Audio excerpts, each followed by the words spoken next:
Oyez, peuple de Konoha, j'espère que vous allez bien. Aujourd'hui, je vous propose une vidéo tranquille dans laquelle nous allons parler de Kengan Ashura, un anime qui m'aura été recommandé avec l'argument suivant: si tu as kiffé Baki, tu risques fortement d'apprécier cette série. Et donc, dans cette vidéo qui sera composée en deux parties, on va donc se poser aussi deux questions. La première étant, qu'est-ce que j'ai pensé de cette série, que ce soit dans les bons ou les mauvais côtés. Et dans la deuxième et dernière partie, on va se poser tous ensemble et se demander de Baki ou de Kengan Ashura, laquelle des deux séries aura le mieux vérifié son angle mort. T'as vu ça là? T'as vu ça là? T'as vu cet angle mort? Pour en déterminer laquelle des deux est la meilleure. Et pour ce faire, je vous invite tout simplement à me suivre dans l'arène afin que nous gardions un œil sur ce combat qui s'annonce tout simplement titanesque. 剣願会会長の名において剣願絶命トーナメント開催を宣言する。 Alors, pour une fois, je vous épargne mes présentations contextuelles de cet anime. Cette fois-ci, je vais laisser la parole à un grand philosophe du nom de Francis qui va vous expliquer en deux termes très simples en quoi consiste Kengan Ashura. Je tape les gens pour vivre. C'est ça que je fais comme profession. Alors, merci Francis, et plus sérieusement, je vais reprendre la main pour expliquer ce contexte potentiellement pour ceux qui ne connaîtraient pas du tout la série. En fait, le contexte va nous conduire dans un Japon moderne, proche de notre époque, dans laquelle en fait on va retrouver une espèce de coalition de plusieurs grosses entreprises qui vont se réunir autour d'une association qu'on va appeler le Kengan ici, qui leur permettra en fait de régler leurs comptes loin de tout complot, loin de tout assassinat et surtout de toute intervention de reptiliens afin de gérer toutes les histoires de obtention de parts de marché, acquisition d'actions, OPA hostile. Et comment vont-ils régler leurs différends? C'est à travers des combats officieux où chaque grosse boîte, qui d'ailleurs sont des boîtes qui font référence à celles que nous connaissons dans notre monde, mais que je ne vais pas citer ici puisque l'anime ne se permet pas, mais qui sont très faciles à reconnaître.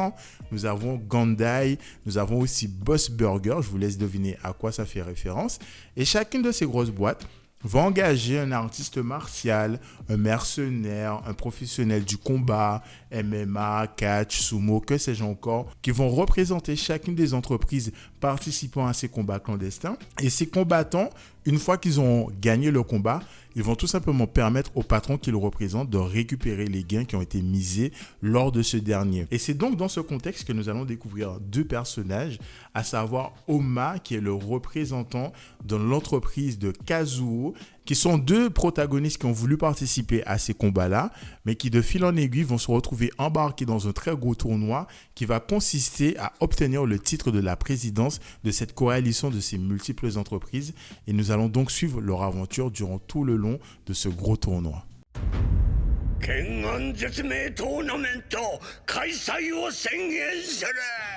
Ça y est, nous sommes donc à la partie de la vidéo où je vais vous expliquer qu'est-ce que j'ai pensé de Kengan Ashura, à commencer par les points positifs. Mais il y en a un que j'aimerais mettre en lumière et sur lequel j'aimerais mettre une mention plus qu'honorable, c'est l'ambiance générale de l'anime. Et en disant cela, je pense notamment et surtout à l'ambiance du tournoi Kengan Mort ou Vif, dans lequel on va retrouver la fille du président actuel en tant que présentatrice et comment Manzel se donne corps et âme pour présenter chaque combattant. Même si le début de chacune de ces phrases est assez redondante au fil de l'anime, elle a toujours ce petit mot, cette petite phrase, ce petit adjectif qui va venir introduire et décrire parfaitement le combattant qui rentre dans l'arène, sans compter qu'elle est accompagnée d'effets sonores, visuels et pyrotechniques qui viennent rajouter du cœur et du corps à son discours. Et que dire du public qui est complètement à fond dans le délire. Limite, moi, en tant que téléspectateur, je me suis senti comme dans un stade de foot, tellement l'ambiance y était dingue. Et ça donne véritablement envie de voir chaque combat. Et parmi les animes ou mangas qui soit possèdent des arcs de tournoi ou qui se basent exclusivement sur ce concept-là, je pense qu'en matière d'ambiance et de public, Kengan Ashura fait partie des meilleurs. 剣願絶命トーナメント開催を宣言する。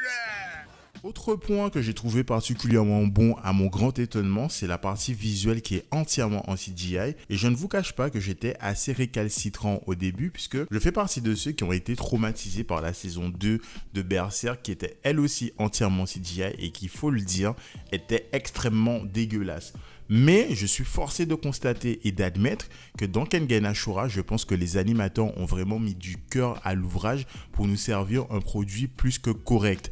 Parce que, en effet, on a des visuels qui, même s'ils sont assez faibles lorsque la caméra dézoome ou sous certaines expressions faciales qui paraissent rigides et qui font penser à des jeux de PS2 voire de PS3, lorsqu'il s'agit de rentrer dans le cœur du sujet, à savoir des techniques de combat, des coups particuliers ou certaines chorégraphies de combat, l'impact des coups, il y a vraiment quelque chose qui se passe, que ce soit dans les effets spéciaux, que ce soit dans les effets sonores, il y a vraiment un travail de mise en scène sur tous ces plans-là qui est fait, qui fait que les combats sont super intéressants à suivre, bien que certains soient très expéditifs, mais je suis forcé de constater que là, à chaque épisode, j'étais en mode il faut que je voie la suite parce que c'est vraiment une petite dinguerie qui se passe et pour autant, elle est en CGI. Franchement, mea culpa, et je souhaite au studio qui s'occupe de cette animation qu'elle puisse s'améliorer de saison en saison pour nous servir un produit gagnant en qualité, et ça, ce serait vraiment le kiff qui me permettrait de me réconcilier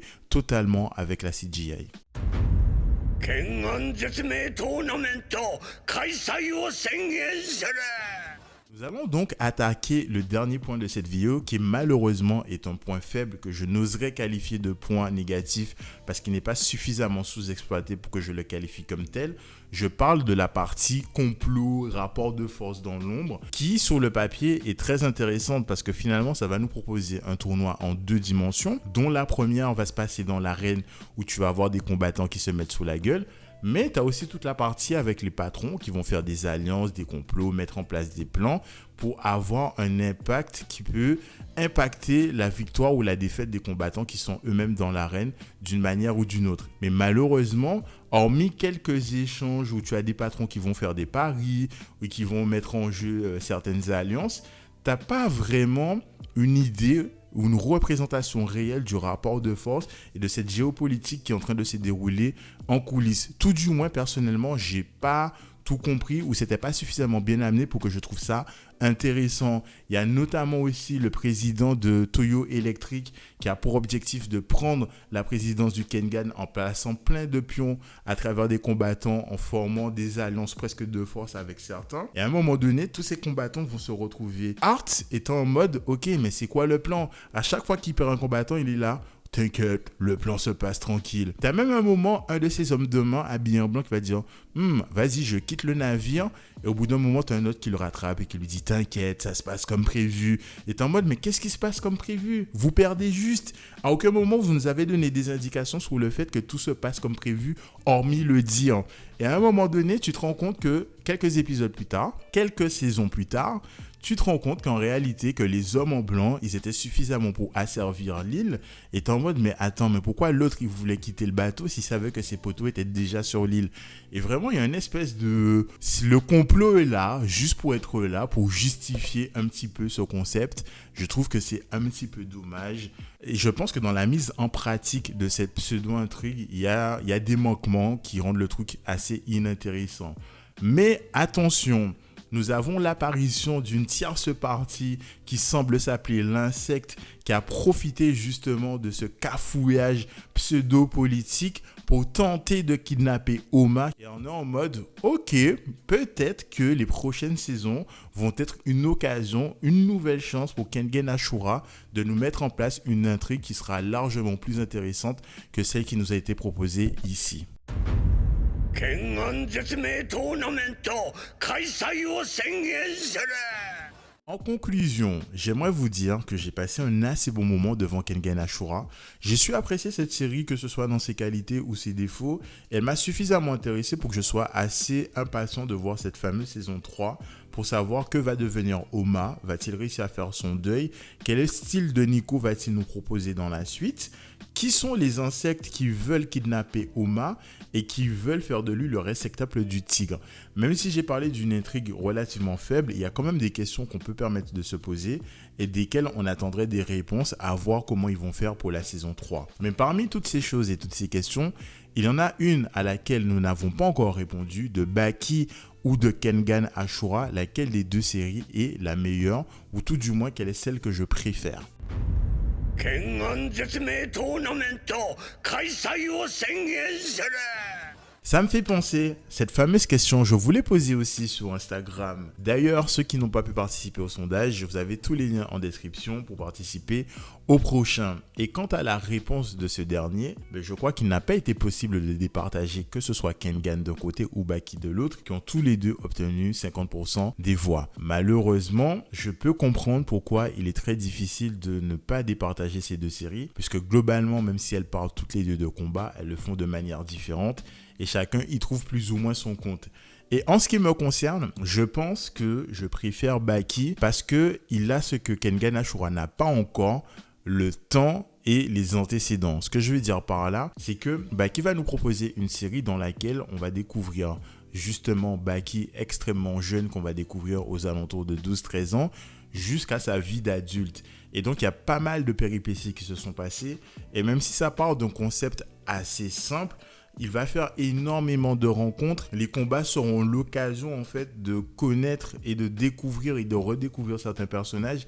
Et forcément, il y a un affect qui va se mettre en place et qui va jouer pour moi en la faveur de Baki.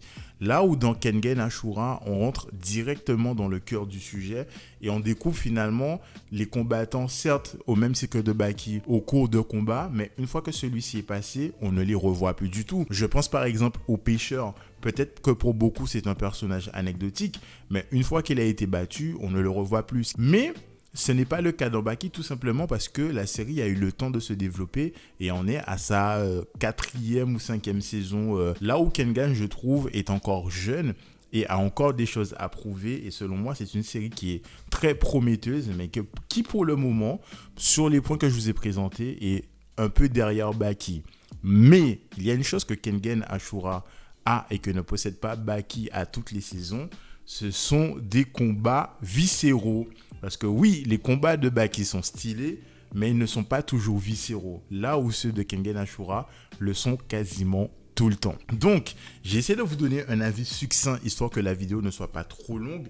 Mais si toutefois vous souhaitez en parler un peu plus en détail, les commentaires sont faits pour ça. Donc, je vous invite à m'y rejoindre. Et en attendant que cela se passe, bien évidemment, je vous souhaite une très belle et longue vie. Au revoir, merci. Au revoir, merci. Au revoir, merci.